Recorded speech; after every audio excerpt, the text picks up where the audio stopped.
clear that he was at the end of his life.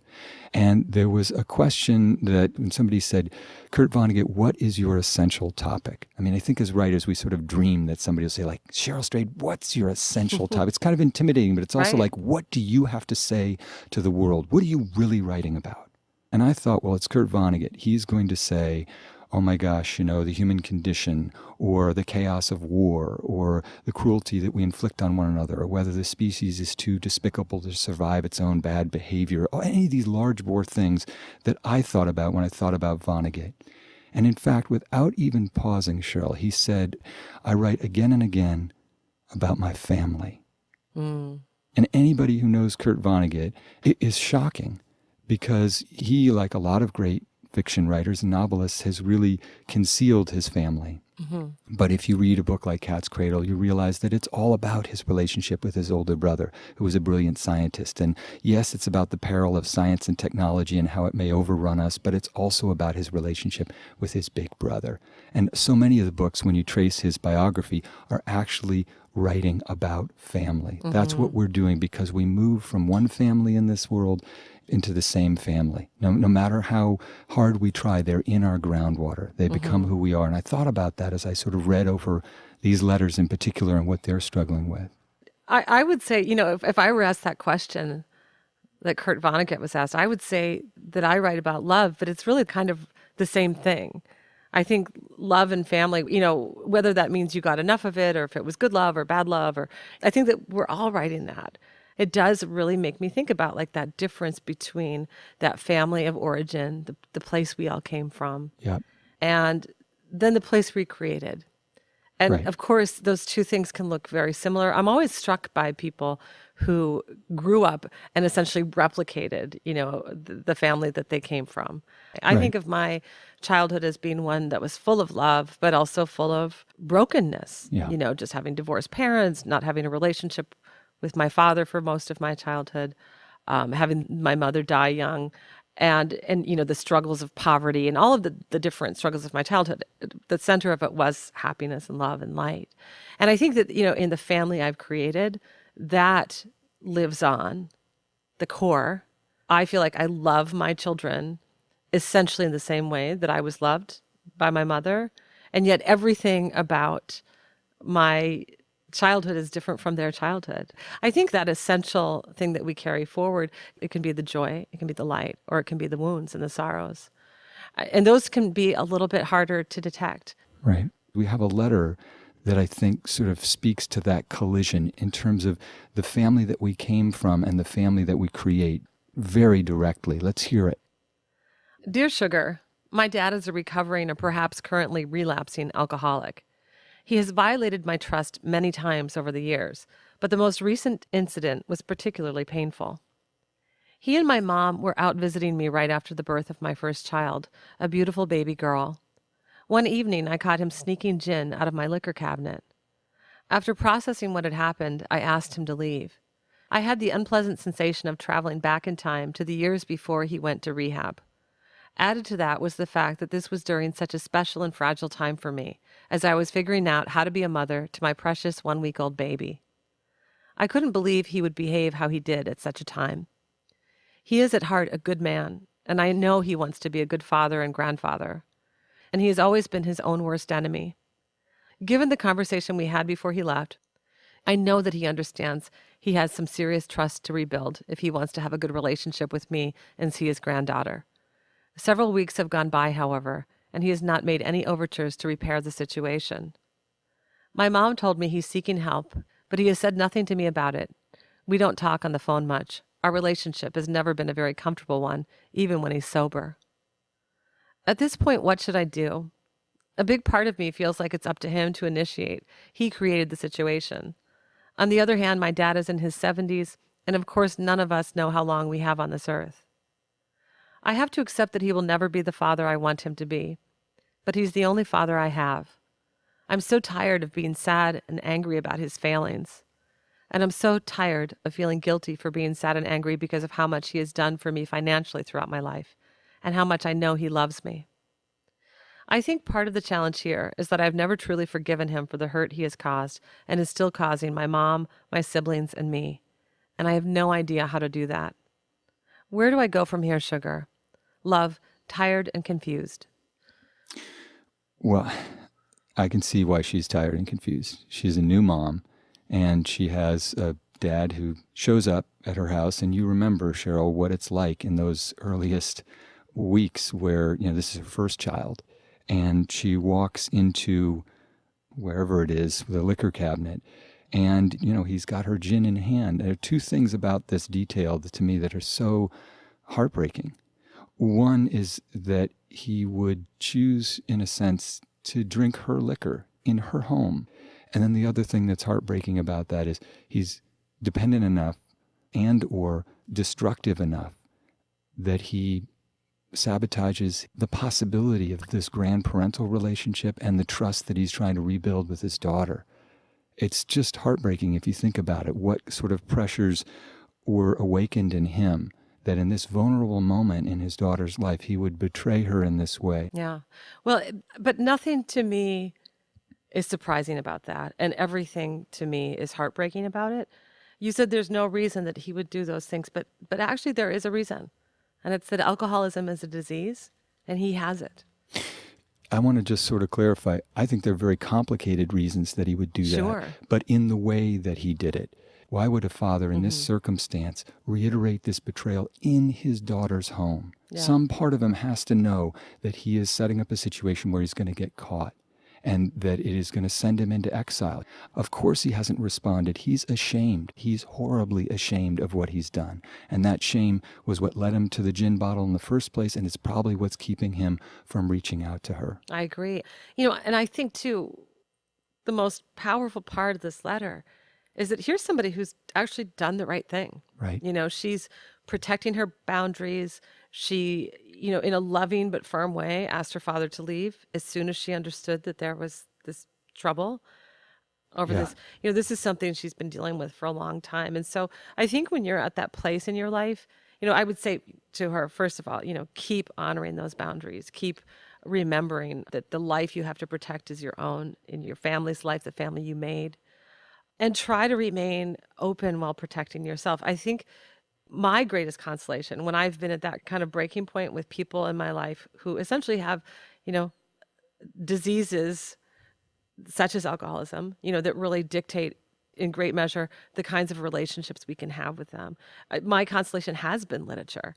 Mary Carr's memoir, Lit, it really tells the story of her struggle with alcoholism. Right. Raymond Carver's short stories. The short story Where I'm Calling From, I think might be the greatest piece of literature about alcoholism I've ever read. He spent a lifetime struggling with alcohol. Drinking a Love Story by Carolyn Knapp, one of the books that the most deeply takes you into the dependence and what people find in alcohol. They're not just running into their own ruin. They're escaping into something that becomes a powerful compulsion that they're helpless before. Yeah. And I think, this daughter, this letter writer, has every right to be angry and tired and over it. But she also, I think, healing will come through having compassion and understanding. That his struggle is not, has nothing to do with how much he loves her at all. It has to do with his disease. It's between him and himself. It's not about her or her daughter. Yeah, I mean, one way of saying it is it's not about how much he loves her. It's about how much he hates himself at the moment. We want parents to be people who are idealized figures and are strong and so forth. I think sometimes the pressure of that on a father who maybe is feeling darker feelings that he doesn't want to reveal to his family, when you're trying to maintain that kind of strength and authority and you really don't feel it, you don't have the internal mechanisms to really support the burden of being the breadwinner and the strong father and whatever else this guy was carrying around. In a certain way, she has to acknowledge her father's pushing her away right now. Mm-hmm. And the only way that he's going to come back and be allowed back in is if he's ready for it. Mm-hmm. And it's tough because he might not be. It's possible that he won't get it together or that he'll earn her trust back and then reach for the liquor cabinet again. I hope not, though. And I think that she strikes me as the sort of person who's really quite aware of how fragile and tenuous not just this relationship is, but her own father's happiness is. She's the child of an alcoholic. Mm-hmm. This is the system she's grown up in, the psychological mindset she's had all of her life. And part of being a child of an alcoholic is that you're always having to consider their needs, anticipate their behavior. Yeah. And one of the beautiful things about growing up is you do get to free yourself of those family systems that did not serve us well. So she gets to change her life. She can't change her father's life. She doesn't get to decide whether he gets sober or not, Right. whether he stays strong in his sobriety or not. She doesn't get to decide whether he lies to her or is a great grandfather Right. to her granddaughter. But what she does get to decide is who she gets to be as a mother and as a daughter. And I think it's really important to remember that. Yeah. That, even as an adult, you get to decide who you are as a son and who you are as a daughter, if you still have parents who are alive. And what I would really encourage Tired and Confused to do is to be proactive. I think sometimes we feel the most frustrated and powerless when we are letting somebody else sort of run the boat. Here her father is visiting, he starts drinking. Everything that happened in that week was essentially brought about by her father's decisions and actions. Right. She uncovered his deceit. He drank, all of this drama. What I would recommend that she does is not wait for her father to call her up, not wait for her father to get in touch from rehab or wherever he is, but, write him a letter, an email, a phone call, go meet him in person, whatever she thinks is best, Right. and say to him everything she has to say. Right. I love you. I know you love me. Okay, those are two things she said in this letter. That's the ground upon which everything can be built, that all possibility resides. I love you, and I know you love me, and I want you to be a good father to me and a good grandfather to my daughter, but you can only be that if you're sober. Yep, absolutely. She should write that letter, but without the expectation. I mean, the one thing that we could say is worth doing is realizing if she's still really angry and resentful at her father for what he has done previously, and she hasn't forgiven him for that, as I think the end of the letter is suggesting, well, that's the work that she has to do, Right. is to figure out, even if it's not going to be returned, even if he's not going to be able to remain sober and come back into her life, that's almost a separate issue from, can you forgive him for his weaknesses, his transgressions? Well, and I think unforgiveness, it's not just something we do once. It sounds to me like she's actually done an awful lot of forgiveness over the years. Yeah. And what's happened here is, this experience with the granddaughter, with her newborn baby girl, it's reignited her anger. That doesn't mean that, she has to go back to, step one. It's just that she has to forgive him again. It's an ongoing process. And I think part of that, to me, at root, forgiveness is about acceptance and letting go. And I think that part of that might be, she mentions this financial assistance she's received from her father. And I think that I would ask Tired and Confused to really examine, what a role that plays in her ability to have a little more distance from her father. Maybe the best thing for her would be in setting the boundaries, the emotional boundaries she has with her dad, to maybe set some new financial boundaries and actually not accept his financial help. There's something incredibly liberating about being independent from the people who cause us pain. It equalizes them in a way. Yeah. Yeah. And absolutely. so, I think there's so much light and strength and good here. And Tired and Confused, I'll speak for both of us. It's so sad.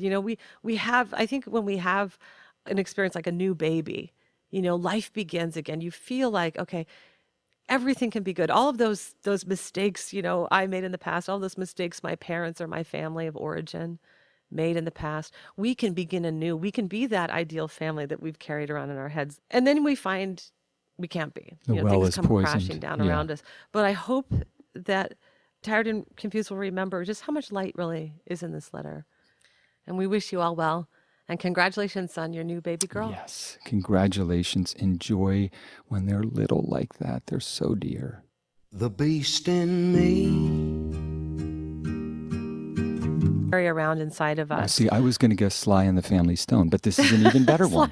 Well, there is Sly in the. So there's a fourth So family. there's a fourth family. So if I were growing up in the same town as you, I might have decided that you were this ideal family simply by virtue of the fact that, your parents are still married to each That's other. right. That's right. You were basically middle class. You didn't have some of the economic struggles Mm-hmm. that my family had. And so I would look at your family from the outside and say, this is the perfect family. This is the ideal family. Right. Did you also have in your mind the ideal family? I think everybody does. Yeah. And I think you're absolutely right that we sort of see what's inside. And a lot of times it's very direct. I would go to kids' houses where there was a certain plenitude that I felt like wasn't at home. For me, it had to do with a certain kind of emotional and psychological willingness to really be honest and to accept weakness and doubt, right?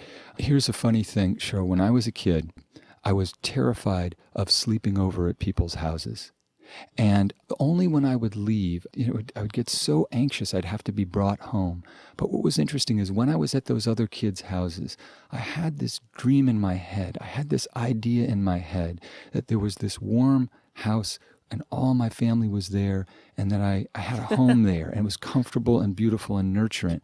And that's not the house I returned to. I had to leave it in order to sort of hold on to that idealized Right. space. But the truth of it is that I'd brought all the doubt and acrimony and all the things that were blocking us from really loving and supporting one another with me to that other house. And only by leaving it could I kind of create this fake idealized thing that I yearned for. The truth is I was yearning for it all the time. We all yearned for it. But the fact that there's chaos and strife and struggle, and Yeah. that doesn't mean that there's something sinister at its core. That's what real love looks like. Right. That maybe that ideal family that we've been carrying around in our minds all this while, it never existed. You're never gonna be that far away from home.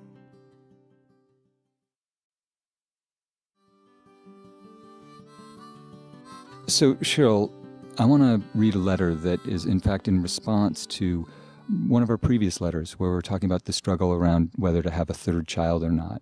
And we talked in that episode a lot about how sacred and wonderful being a parent is. It's the most important and special thing that you can do and so forth. That we've ever done. That's right. We've That's also true. found parenthood to be a major Pain in the buzzkill. butt. Exactly. But that's for another show. All That's right, another show. So the question comes in. So, sugars, what about those of us who don't want kids? I'm nearly 31. For the first time in my adult life, I'm in a loving and healthy relationship. I am thrilled to, among other things, find a partner who, like me, doesn't ever want to be a parent, ever. I realize I would make a good mom. I realize because so many well-intentioned people have told me so. Yet that isn't reason enough for me to create offspring. I asked my friend who knows she wants babies, "How did you know you wanted kids?" She just did. It was an innate inner core feeling she had. She asked how I knew I didn't want them. It's just a sense and a strong feeling, or maybe perhaps it's the realization I don't have the feeling she has, the feeling of wanting to be a parent. So, sugars, I just want to know, 1, if I never become a parent, is it true? Will I really miss out on the most amazing thing? 2, this is scary. Is it possible I am mistaken/making a mistake by not having kids? Is my gut that I don't want to be a mom incorrect? 3, am I cursed to a lifetime of having to explain my choice to be childless? In sum, what is a person to do in a world that holds parenthood on such a pedestal? How are the childless by choice supposed to actualize ourselves and find our own perfect sacred places of growth and wonder that is apparently part of this parenthood deal and the thing you find when you have kids? Thank you, signed Auntie Forever, Sarah in Minnesota. One of the saddest things to me about this conversation that I think we've only really as a culture recently started to have, Right. Finally saying, listen, you're not a selfish or terrible person if you don't decide to be a parent. Right.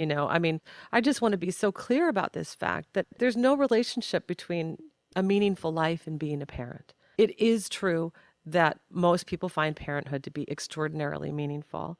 And it's also true that it's perfectly valid and actually a rather grand idea that not everyone should be a parent. And then what's wonderful about that is something else gets to be the big thing. That's right. And when I think about the big point in my life where things change very dramatically, and not for the better, just for the more complicated, is the moment when I had kids. And I sort of do look back, and I want to cop to this to you. Sarah in Minnesota, Auntie Forever, I think that as a parent, sometimes I'm so stressed out and I'm so overwhelmed by the feelings of responsibility and guilt and anxiety and all the rest of it, that I do get resentful of people who don't have kids. And I think it manifests itself in a certain kind of unspoken snobbery or a certain kind of attitude of looking down my nose at people who've decided to not burden themselves in this way. And I mean, I would never say it out loud, but I feel it inwardly. just did. And I just did. I and other parents can send out that vibe. And I think it's especially malignant and insidious in relation to women, because it's not just parenthood, but specifically motherhood. After all, guys who are wandering around who decide to not have kids, maybe there's some judgments that are made, but I think it's far less than the judgments that are made against women for really actually just not feeling that desire to have a child. I'm really interested in this thing that you just said, because Yes. I sort of thought, well, do I feel that way? And I have to say that, I mean, when I think of when those feelings that you speak of have risen in me, when I'm working really hard and going nonstop, and I'll be talking to a friend who isn't a parent, we're just talking about our level of exhaustion, and sometimes I'll think, and great, when you go home at the end of the day, you don't then have children waiting there Right. to be fed and put to bed, and I think, well, the inherent problem is that it's not a competition. Right. That we don't have to decide, like, who has the easy life, who has the hard life, who's sacrificed more, who has a deeper life. Well, it's tough. We call it, and Aaron and I talk about it as the suffering pageant. Who's suffering more? Right. Who's working harder?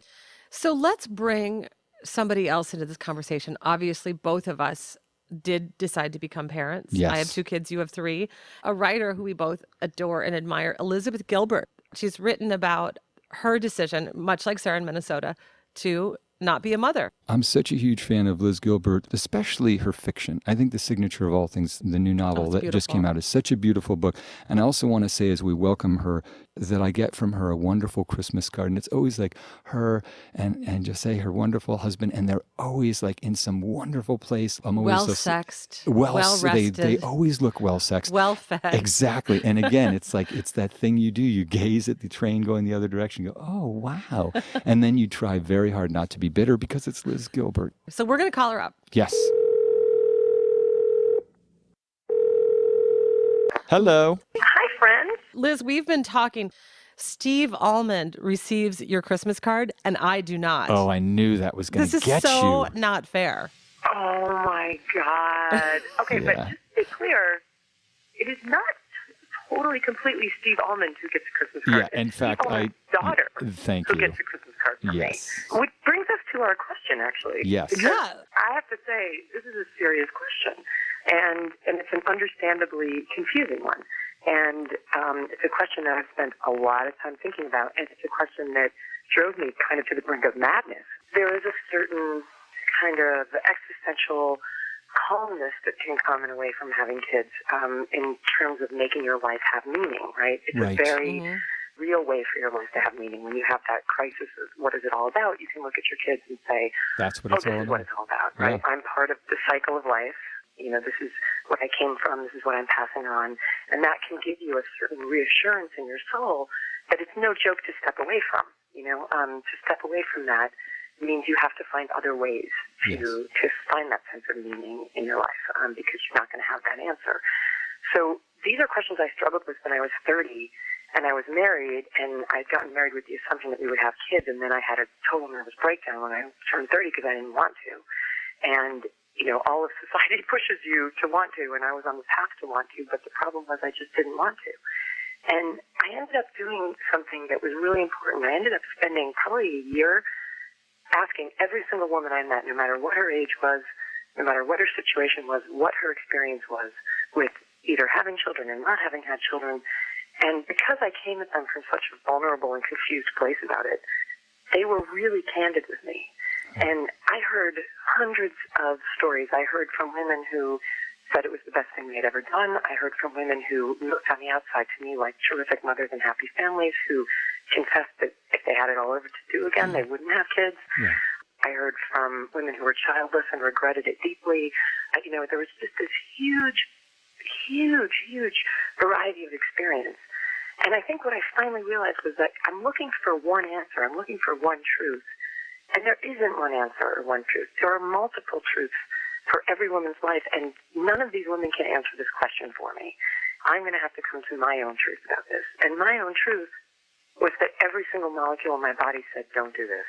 And to have denied that would have been to have lived in somebody else's truth, to have lived in somebody else's dreams, to have lived in somebody else's expectations, and you don't serve anybody when you do that. Yeah. And so eventually I just had to stand in that truth and speak it out loud and stop overanalyzing it in a way. Right. And just say, the answer appears to be no.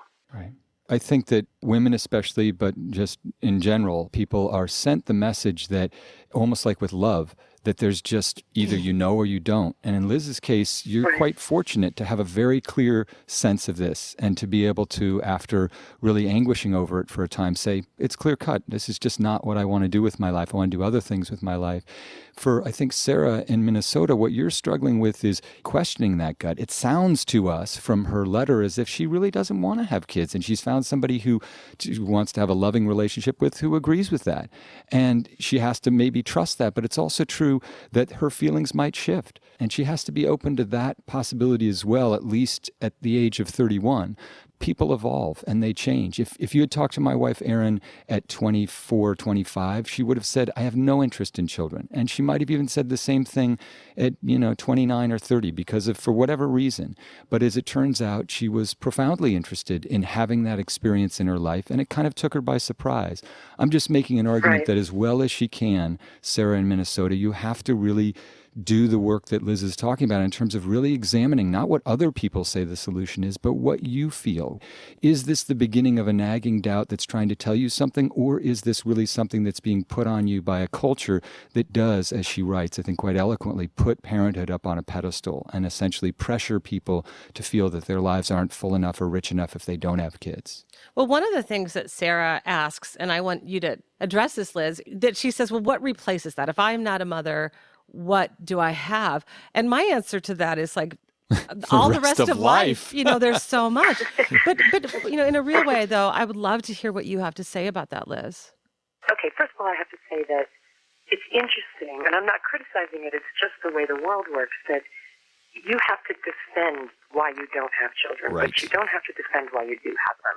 Right. Which I think is really interesting, because I actually think the bigger decision is to have them. Yeah. But that's another subject. You will always be questioned for why you don't have kids. And I'm lucky because I have this airtight alibi, which is that I have a vocation, right? I'm a writer. I love my work. I want to devote myself to it. I'm an artist. It demands my hours. I travel a lot. That's an easy way for me to shut down that conversation because people are like, oh, okay, cool. I get that. Right. But my feeling is you should be allowed to not have a kid. If you work at Dairy Queen and you don't want to have a kid, I don't believe that you're obliged to replace it with something that society will consider to be of equal value or contribution and say, there, can I get a pass? I don't think that's necessary. You can just say, I want to do it. So I'm going to trust the stuff that I do want and follow that and create my path down that line. And maybe the question for you, Sarah, in Minnesota, is the simple question, what do you desire? Yeah. Not what do you feel guilty because you don't desire, but what do you actively want? What gives you meaning in your life? And as someone who, in fact, did work at a Dairy Queen in Minnesota, Yes. no less, I worked at the Dairy Queen in McGregor, Minnesota. Oh, yeah. My life was still full of meaning and experience. And it's interesting to hear you say that because so much of my own ambivalence was actually about just that I wasn't lacking anything. Frankly, for me, just the decision to get pregnant to begin with, I was pretty tortured about it. And I was acutely aware of what I might be giving up by deciding to become a mother. So the whole time I was pregnant with my first child, I was thinking, I really hope this isn't the biggest mistake of my life. Which meant you were being conscious about it, which is really the only thing I think we can ask of ourselves, is that we make our choices as consciously as we can. That's right. Because it is tragic, and I can say that in my family and, even in Erin's family, I know of mothers who deeply did not want to be mothers and who are deeply ambivalent about motherhood, and that is the crime that dare not speak its name in our culture, is maternal ambivalence. And it absolutely oppresses women who instinctively don't want to have to take on those duties and responsibilities to have to do it. And they do a lousy job and, they feel terrible about themselves. Or they do a good job, but it doesn't feel good enough because something inside of them has had to ultimately betray their gut. Thank you, Steve, for saying that. It's so great because what I remembered when I was interviewing about this was this woman who I think of as being one of the best mothers I've ever met, who has, one of the most successful families you could imagine, beautiful, loving, gracious, successful adult children who she's very close with, and she blew my mind because she said if I had it all over to do again, I wouldn't do any of this because the cost was too great. Honestly, I loved my children, but it was not worth what it took out of me. And I was like, thank you for saying that to me, because no one's allowed to say that, and that's her truth. And it's not like she's not in a mental hospital over it. It's just that she just very candidly said, God, this cost a lot for me. Right. And I kind of wish I had those years back. And may I also just throw one more thing in? I caution people about having children because they're trying to avoid later regretting not having children. That's not a good enough reason, I think. That's really interesting because as I listen to you, I agree with you. I see that point. I see that argument. And yet I will say I'm really happy that I decided to become a mother. And one of the things that helped me come to that decision was actually thinking of my future self. If a magic genie had come along when I was 34 and said, I promise you that you'll be fertile in 10 years and you can wait until you're 45 to start having kids, I would have said thank you. But I also felt like I think I do want to do this thing. And even though I don't really want to do it like right this minute, I'm going to do it.